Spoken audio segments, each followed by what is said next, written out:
à toutes et à tous. Sali Alassane Thiam, président de l'ONG Afrique Patrimoine. Je suis actuellement à Abidjan où je suis invité pour intervenir dans le forum Afrique-Europe sur le sujet du patrimoine africain. Alors, figurez-vous que j'ai été censuré. Oui, vous avez bien entendu, j'ai été censuré parce que dans l'atelier où je devais intervenir, où je devais également traiter le sujet de la restitution des objets culturels, il y avait l'ambassadeur de France pour le patrimoine qui est, je vais le citer, Jean-Luc Martinez. Parce qu'il y avait l'ambassadeur de France sur le patrimoine et que les sujets que je devais traiter montraient également la lenteur de la démarche de la restitution de la France sur ce sujet précis. Donc, ils m'ont dit que ce sujet que je voulais dire ne faisait pas partie de l'ordre du jour, ce qui est totalement faux. Parce que dans l'invitation qui m'a été envoyée, ils m'ont demandé d'intervenir sur ce sujet précis.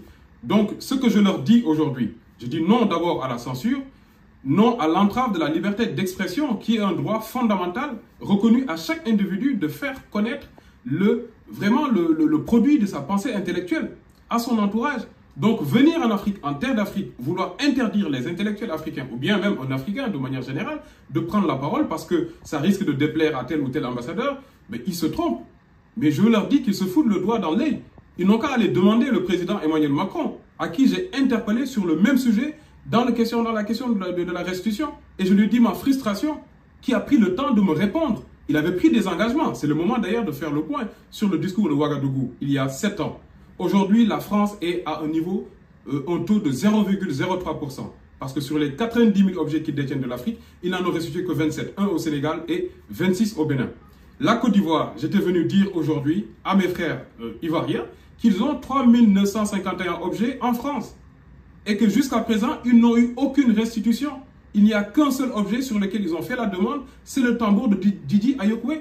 Et jusqu'à présent, ils ne l'ont pas encore reçu. J'étais venu dire cela. Et j'en profite pour lancer un message très fort à tous les chefs d'État africains. Regroupons-nous. Les jeunes Africains sont formés.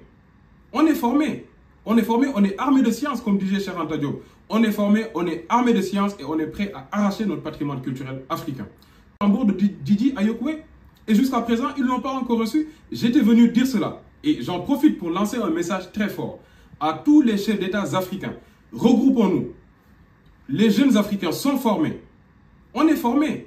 On est formés, on est armés de science, comme disait Cheikh Anta Diop. On est formés, on est armés de science et on est prêt à arracher notre patrimoine culturel africain. On est dans cette démarche-là.